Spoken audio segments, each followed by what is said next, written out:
Hola, ¿cómo está, consejera? Muy buenos días, Arnulfo. Muy buen día. Integramos este grupo de entrevistadores, la consejera Pamela San Martín, el consejero Enrique Andrade, el consejero Arturo Sánchez. Gracias. Un servidor. Gracias. Arnulfo, la idea es tener una plática. Claro. No es un contexto de examinación, para eso tuvimos un examen, no es un contexto de analizar o de pedir el desarrollo de algún tema en específico, para eso estuvo el ensayo, sino más bien la idea es aquí tener a partir de esta plática, conocer de tu parte, elementos, digamos, de tu desarrollo profesional que nos permitan, digamos, tener criterios de juicio adicionales al momento de tomar la decisión. Así que la idea es eso, tener una plática, unos 20-25 minutos, insisto, a la luz de tu desempeño profesional y eventualmente algunas situaciones en las que te colocaremos aquí con la entrevista. No sé si quiera conversar, Arturo. Claro que sí. Por eso, Adolfo, bienvenido. Gracias, consejero. A ver, directamente, tú estás encargado del Servicio Profesional Electoral de... Ahí en el Hidalgo, Instituto. Sí. ¿Te vas a quedar sin chamba? Ya me quedé, porque la reforma del local ya absolutamente no contempla nada del servicio, pero la reestructura del instituto, por todo esto que se ha venido dando, las reformas y los cambios, no se ha dado. Entonces, de hecho, sigo apareciendo como esa parte, mientras sale el estatuto, en octubre, etcétera, sigo todavía en la estructura. Desafortunadamente ahorita no tenemos actividad, he estado apoyando en otras áreas, pero específicamente en el servicio ya no hay prácticamente mucho. ¿Y qué opinas? ¿Qué opinión te merece la decisión de los legisladores yo sé que hay que acatarla y demás, pero de hacer un servicio electoral nacional? ¿Le va a servir a Hidalgo o Hidalgo estaba bien? No, yo creo que va a ser... ¿Estaba funcionando? ¿Ha tenido elecciones sin problemas? Ante el escenario en el que estábamos en Hidalgo, yo creo que es totalmente benéfico, específicamente para Hidalgo. ¿Por qué? Porque teníamos el servicio profesional, lo arrancamos con muchas ganas, nos fueron de la UAM a darnos las primeras materias, estaba muy bien, parecía que iba muy bien a conformarse de manera muy correcta, pero desafortunadamente después hubo los cambios de consejeros, a los consejeros que estuvieron en esa época ya no les interesó mucho el servicio profesional, se quedó en stand-by como hasta ahorita está. Entonces nunca tuvimos exámenes para poder aspirar a otros cargos, nada, se seguía haciendo de la manera tradicional, se nombraba a alguien y hasta ahí. Entonces, de hecho es mi caso, estaba aspirando a algunos lugares y no había habido oportunidad en ese sentido. ¿Por qué? Porque el servicio profesional simplemente no se realizó, no se llevó a cabo. Pero hay varios institutos locales que no tienen servicio profesional y no pasa nada, digamos. Sí, no, tampoco pasa nada. No, de hecho el trabajo y la actividad funciona y se hace de manera correcta, pero específicamente la actividad del servicio, digamos, hacer la rotación, calificar a los compañeros, etcétera, no se llevó a cabo. Y contamos con un estatuto muy parecido al del IFE en esa época, y con todas esas etapas, etcétera, pero no se llevó a cabo. O sea, nos quedamos en una etapa de solamente de algún tipo de capacitación y hasta ahí. Y ahora quieres ser consejero. ¿Qué harías como consejero? ¿Qué harías al OPLE en su conjunto? Por supuesto, impulsar el hecho de que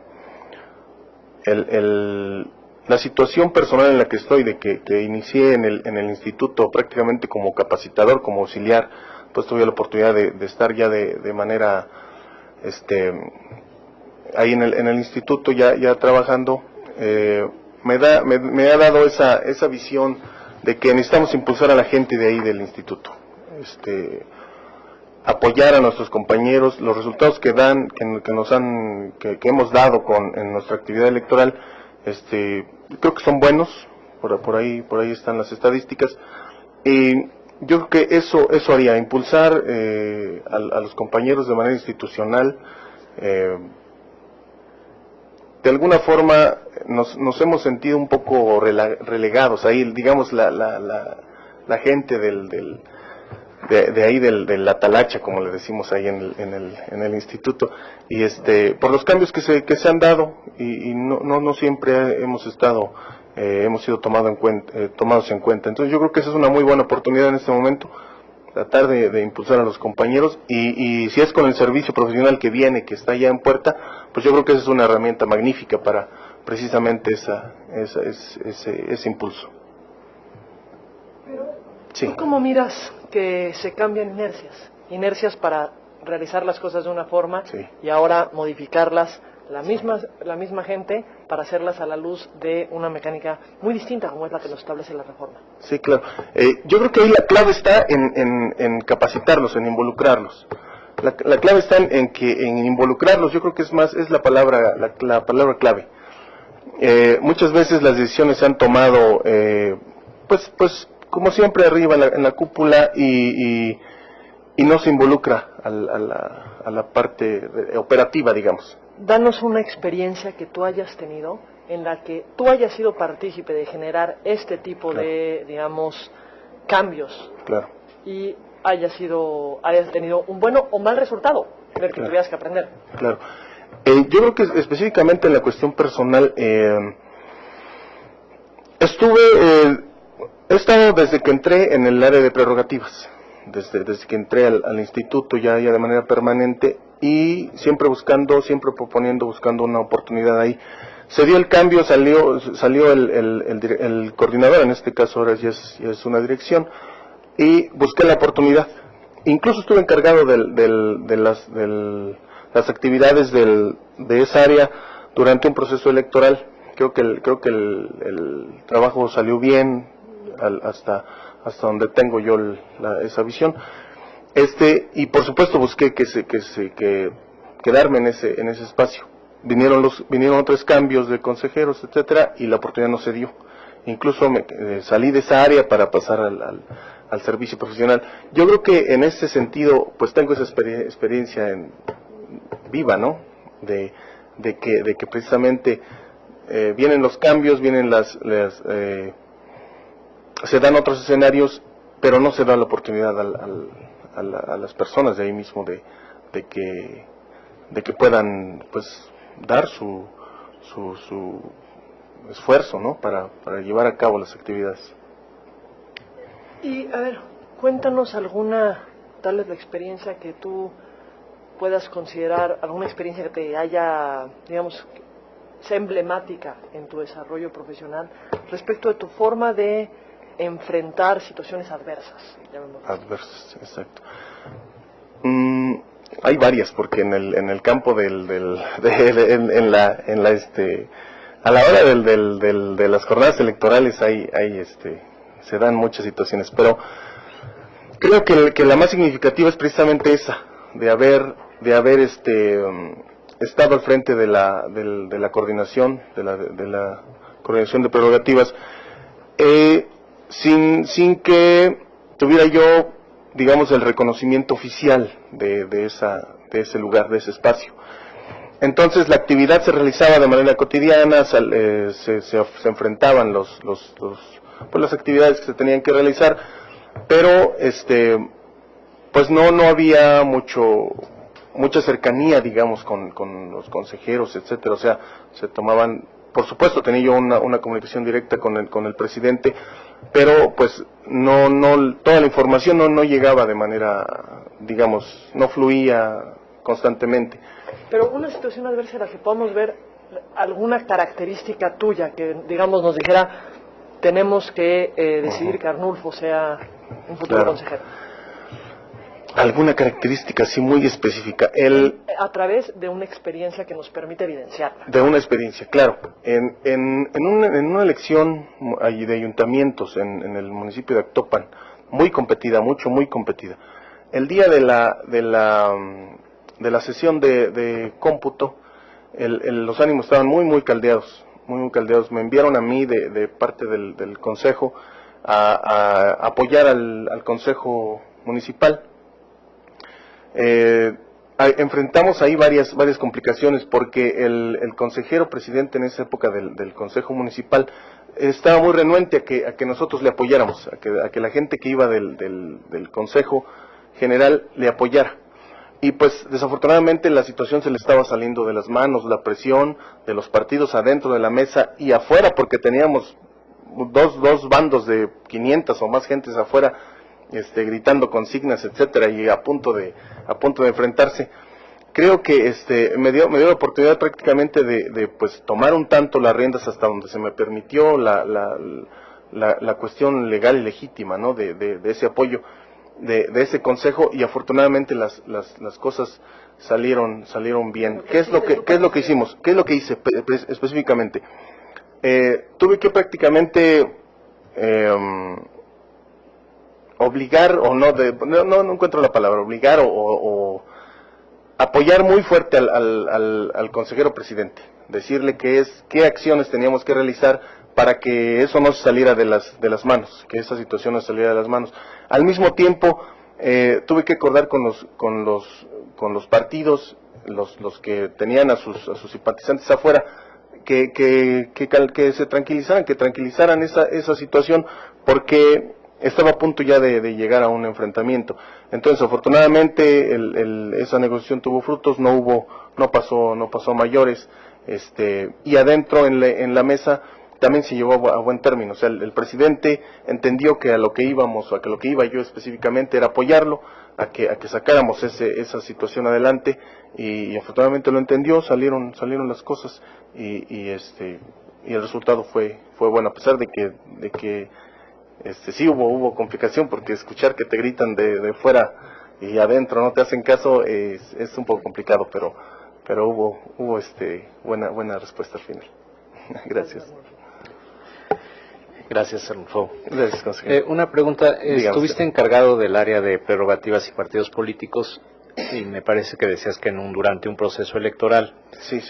Platícame de alguna experiencia de negociación que hayas tenido que tener con partidos políticos en ese sentido, o con consejeros, o con quien hayas tenido que negociar algo allí encargado de esa área. De esa área, claro.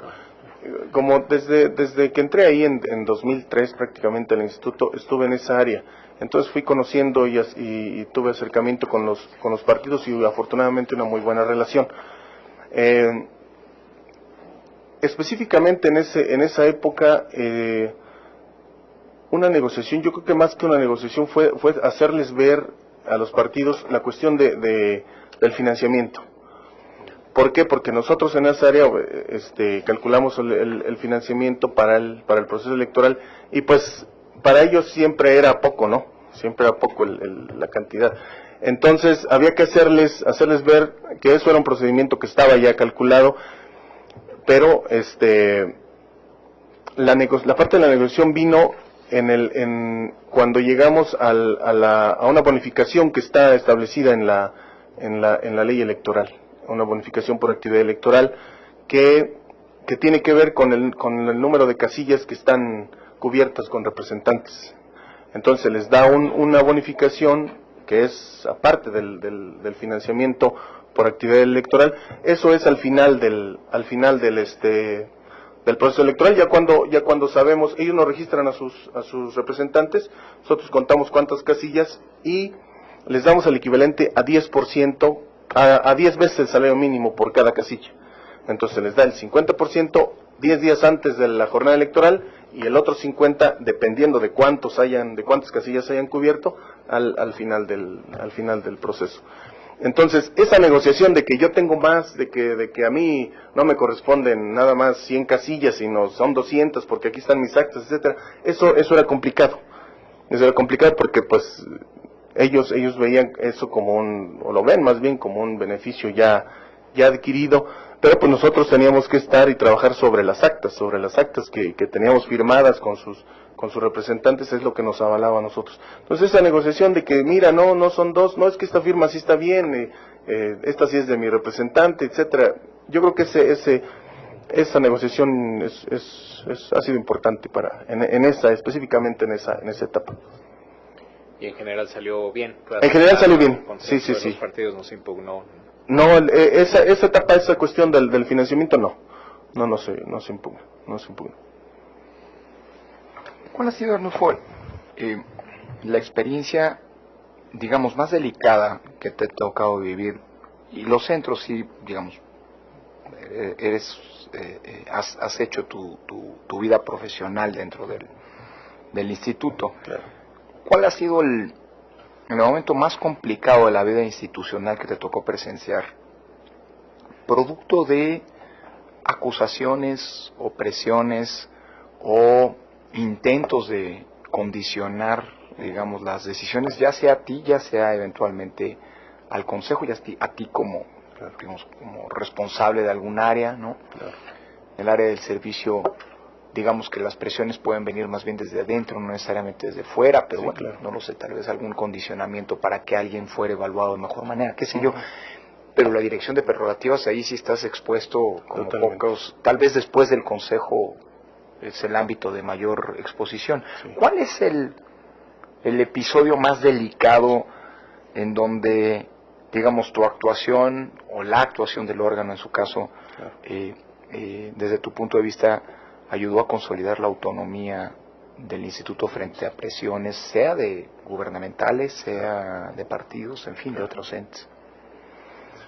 Bueno, en el área del servicio definitivamente ninguna, porque no hubo prácticamente ninguna actividad. En prerrogativas sí, porque nosotros por ley debíamos recibir la documentación para que eso fuera fiscalizada. Entonces los partidos nos llevaban sus cajas de información, etcétera. Nosotros teníamos que recibir, teníamos términos para recibir. Específicamente a mí me tocaba, a pesar de que estaba el director, bueno, yo hacía ahí el conteo y la revisión media rápida, porque ya después solamente éramos el paso para enviarlo a la comisión de auditoría. Pero esa presión yo creo que de recibir documentación y dar por hechos algunos términos incluso que ya estaban incluso rebasados, pero sí existía la presión tanto de los partidos, de las dirigencias, como de incluso en algún momento de algunos consejeros o del director, de recibir en las circunstancias y en las condiciones en las que se presentaban, cuando pues de hecho uno sabía que no eran las idóneas, no, incluso en tiempos, ya habían terminado los tiempos, etcétera, pero se tenían que por lo menos dar una salida política, digamos, a esa situación. Yo creo que esa presión ha sido importante, pero bueno, al final de cuentas se solventaba, porque como tiene etapas tenía etapas esa entrega de financiamiento, bueno, al final los resultados de la auditoría no reflejaban problemas pues en su entrega y demás, Oye, y en sus informes. conociendo al instituto, Sí. ¿tú crees que es una institución, en términos de diseño legal, suficientemente blindada frente a la injerencia de otros actores, incluyendo el mismo gobierno? Y en dónde o hacia dónde debería, o qué cosa debería reforzarse en ese sentido? Sí, porque la reforma tiene puedes compartirlo o no, Sí, claro. pero la reforma de 2014 tiene una retórica detrás, Sí. que es impedir que los intereses políticos locales, llamémoslo así, intervengan en los procesos electorales. Y tú, conociendo el instituto, ¿qué es, si fueras consejero, dónde ves las áreas de oportunidad o las necesidades de mejora en este Claro. sentido? ¿Y Totalmente cómo la tengo, perdón, totalmente la tengo clara. Yo creo que la importancia de este nuevo sistema es que los consejeros se involucren. Desafortunadamente en los consejos que me ha tocado vivir en el instituto, Los consejeros únicamente acudían a las sesiones sin involucrarse en la cuestión operativa, en absoluto. Entonces se generaban los dictámenes, o se generan los dictámenes en las áreas, etcétera, y el único acercamiento que se tiene o que se tenía con los consejeros era al momento en que se tenía que aprobar en comisiones. En comisiones también la situación que ya cambió ahorita con esta nueva reforma, las comisiones estaban integradas incluso por 2 partidos políticos, el consejero, el director del área, y 2 partidos políticos con derecho a voz. 2 partidos políticos. Así estaban conformadas las comisiones, hasta antes de esta reforma. Ya ahorita ya únicamente son 3 consejeros. ¿Cómo escogían a los 2 partidos? Por sorteo. Entonces estaban 2 partidos políticos, un consejero, el director del área y 2 partidos. Y 2 partidos políticos. Así estaban conformadas, perdón. Los 4 con derecho. No, era el director y los 2 partidos con derecho a voz. Sí, a voz. ¿El consejero? El consejero y los 2 partidos, perdón, sí. Con derecho a voz y voto. Sí. El director hacía las veces del secretario técnico. Pero los partidos podían mayoritear al consejero.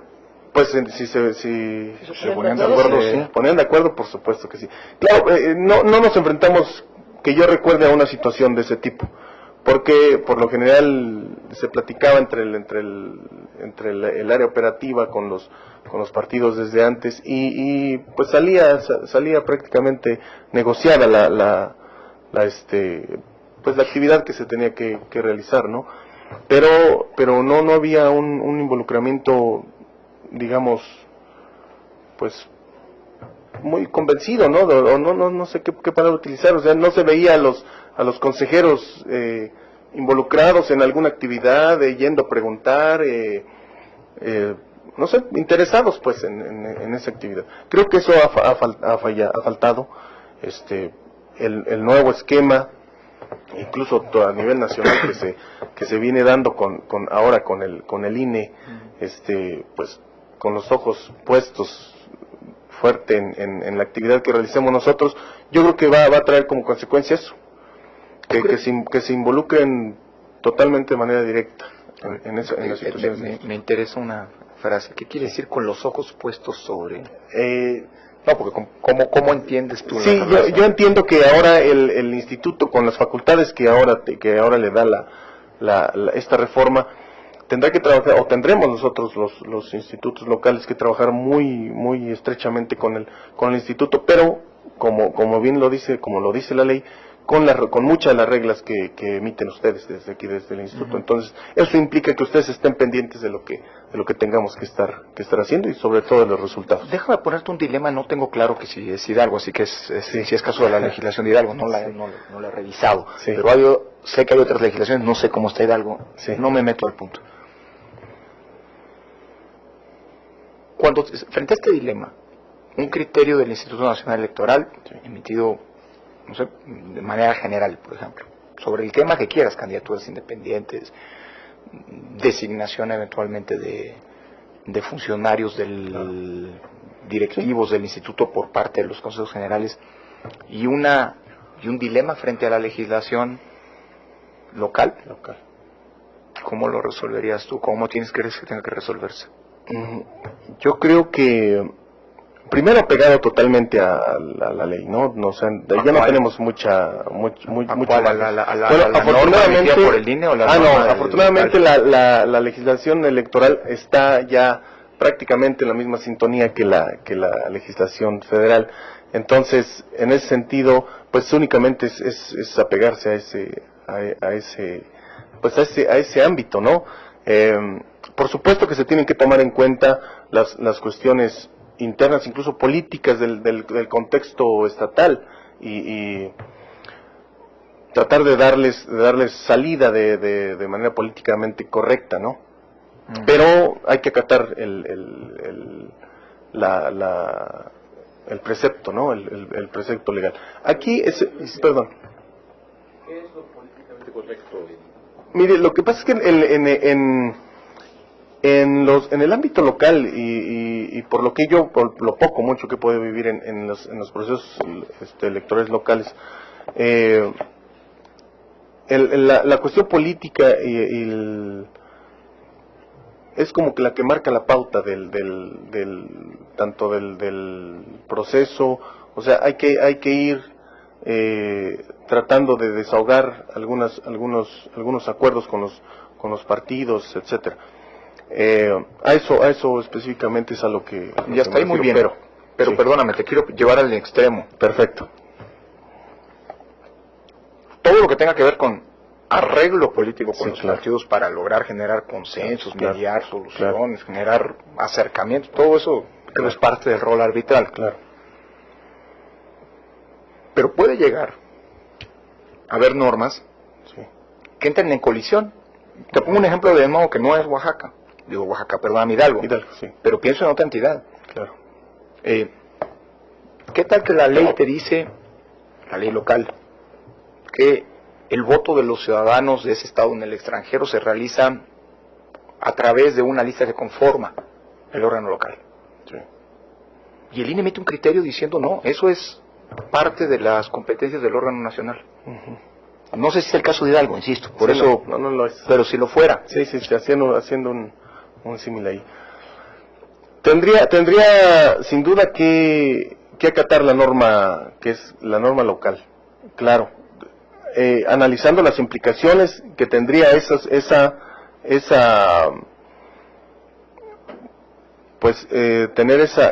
tomar esa decisión, las implicaciones que tiene y los alcances que tuviera en la cuestión jurídica, ya que pueda afectar al instituto o al proceso mismo, ¿no? Tener que checar hasta dónde se van. Planteártelo de esta manera. Sí. El INE atrae y Sí. emite un criterio Ah, ok. general Sí, para todo el país. sí, claro. Y eventualmente ese criterio va en contra de esa norma local. ¿Tú sigues aplicando la ley local? Sí, no, pues en este caso ya tendríamos que acatar la decisión del instituto. Creo que en ese aspecto creo que tenemos esa ventaja, ¿no? Los órganos locales, de que tenemos ese apoyo, por decirlo algo, de que tenemos que conocer la ley federal para poder incluso desarrollar muchas de nuestras actividades. Bueno, pues y si no nos echas para acá, pues para eso estamos también. No, bueno, pues es otra cosa. Pues yo... Gracias. A ver, Pamela. Sí, sí. Esto último. Sí. Es que sobre una misma pregunta que hizo Lorenzo, ¿está suficientemente blindado contra presiones el instituto o no? Un instituto que ha funcionado como nos acabas de narrar, Claro. que ha funcionado, que tiene Claro. comisiones integradas por un consejero y dos Tenía. partidos políticos. Tenía, Bueno, afortunadamente no. Sí. Pero y no lo estoy juzgando positivo o negativo, Claro. Lo que estoy preguntando es, con esas características muy particulares, tal vez son muy particulares para nosotros porque no las habíamos visto, pero la pregunta es, ¿está suficientemente blindado o qué necesita blindarse?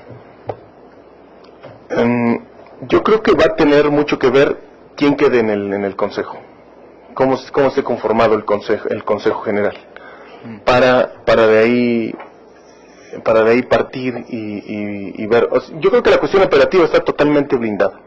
La cuestión operativa funciona de manera correcta, independientemente de las presiones políticas, etcétera. Pero la conformación del consejo tendrá mucho que ver en ese aspecto. Sí. Ok. Pues muchas gracias, Arnulfo. Estoy a sus órdenes. Muchas gracias. Felicidades por haber llegado acá y mucha suerte para lo que Muchas viene. gracias. Gracias. Gracias. ¿Me puedo despedir de mano de usted? No, bueno, más faltaba, sí.